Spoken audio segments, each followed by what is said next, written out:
तो हेलो। आज हमारे चैलेंज का डे 8 है। तो आज मैं अपन डिस्कस करते हैं कि मैंने ट्रेड यहाँ पे क्यों बनाया था। आज अपन ने सी साइड में ट्रेड बनाया था, निफ्टी में बनाया था। आज निफ्टी की एक्सपायरी भी थी। तो हमने सी साइड में क्यों ट्रेड बनाया इसका मैं बताता हूँ आपको। क्योंकि कल का जब मार्केट देखते हैं अपन, तो कल के मार्केट में लास्ट हाफ में 3 बजे के बाद एक बहुत अच्छी रैली आई थी। और लास्ट में जो क्लोजिंग होती है वो प्रोफेशनल्स द्वारा होती है मार्केट में, ये हमेशा ध्यान रखना है। तो जो कल की रैली थी लास्ट में आधे घंटे की, बहुत ज्यादा अच्छी रैली ऊपर साइड की आई थी। तो अपना का ये था कि लगभग चांसेस थे कि होना चाहिए gap up, but gap up नहीं हुआ, गैप डाउन हो गया।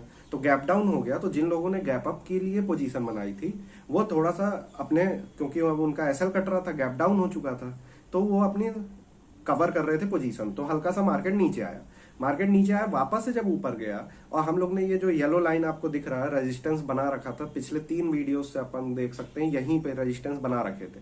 तो ये रेजिस्टेंस को क्रॉस किया, डायरेक्टली जब क्रॉस किया तब मैंने नहीं लिया, वापस एक बार रिट्रेस करके फिर से जब ग्रीन कैंडल, अच्छी ग्रीन कैंडल बनी, मारूबूजो कैंडल जो बनी है, उसमें अपन ने लिया ट्रेड ऊपर साइड के लिए।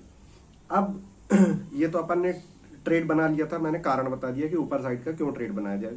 सारे इंडाइसेस अपना, क्योंकि गैप डाउन हुए थे तो थोड़ा बहुत लोगों ने अपनी कवर की पोजीशन, और उसके बाद वापस ऊपर के लिए ही रैली के लिए चालू हो चुके थे सबको, चाहे निफ्टी हो, चाहे बैंक निफ्टी हो, या फिर निफ्टी, तीनों। अब क्या हुआ, प्रॉब्लम एक जो हुई आज कि मैंने जब ट्रेड ले लिया तो आज जैसे निफ्टी की एक्सपायरी थी, तो निफ्टी में जब इतनी बड़ी ग्रीन कैंडल इंडेक्स में बनी तो ऑप्शन चार्ट में भी बहुत बड़ी सी कैंडल बनेगी, क्योंकि आज एक्सपायरी है, तो मोमेंटम वाली कैंडल बहुत बड़ी बनेगी।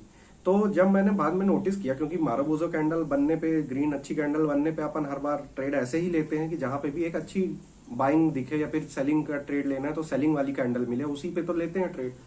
तो इस ट्रेड को बाद में मैंने नोटिस किया कि हमारा एसएल इस ट्रेड में, क्योंकि ऑप्शन में देखा तो एसएल हमारा 20 पॉइंट, 23 पॉइंट का जा रहा था, 20 पॉइंट लगभग का, मतलब बहुत बड़ा एसएल हो रहा था।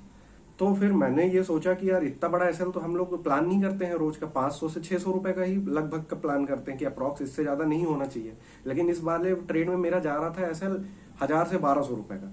तो मैंने ये चीज जब नोटिस की, तुरंत ही मैंने क्या किया, अपने एसएल को उस कैंडल के लगभग 60% के आसपास ले आके मैंने किया, जो अपना येलो पार्ट था, येलो जो लाइन थी रेजिस्टेंस, जस्ट उसके नीचे रखा। मैं बोला कि कैंडल के लो तक का मैं एसएल नहीं रख सकता, क्योंकि इसमें 1200 रुपए, 1000 से 1200 का लॉस हो जाता।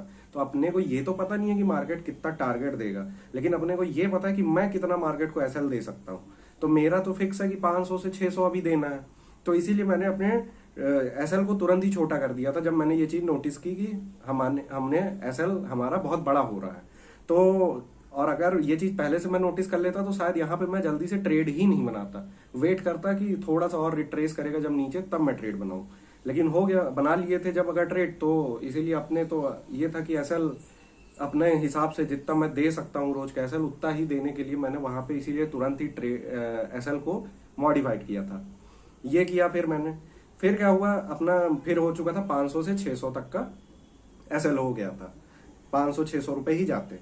फिर अपने डायरेक्शन में मार्केट चलना चालू किया तो क्या हो चुका था कि कल का जो क्लोजिंग हुई थी बैंक निफ्टी वगैरह में, फिर निफ्टी में, मार्केट फिर निफ्टी और बैंक निफ्टी अपने वहीं पे पहुंच चुके थे और वहां पे रेजिस्टेंस लेना चालू कर दिए।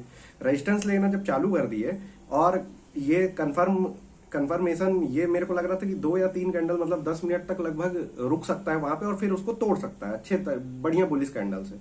लेकिन जब वो चीज नहीं हुई तो मैंने क्या किया, अपना ट्रेलिंग एसएल को फॉलो करना चालू किया कि जैसे मेरा 500 से 600 तक का रिस्क था, अब मेरे को दिखाने चालू हो चुका था इसमें 1000 रुपए प्रॉफिट, 1100 का प्रॉफिट।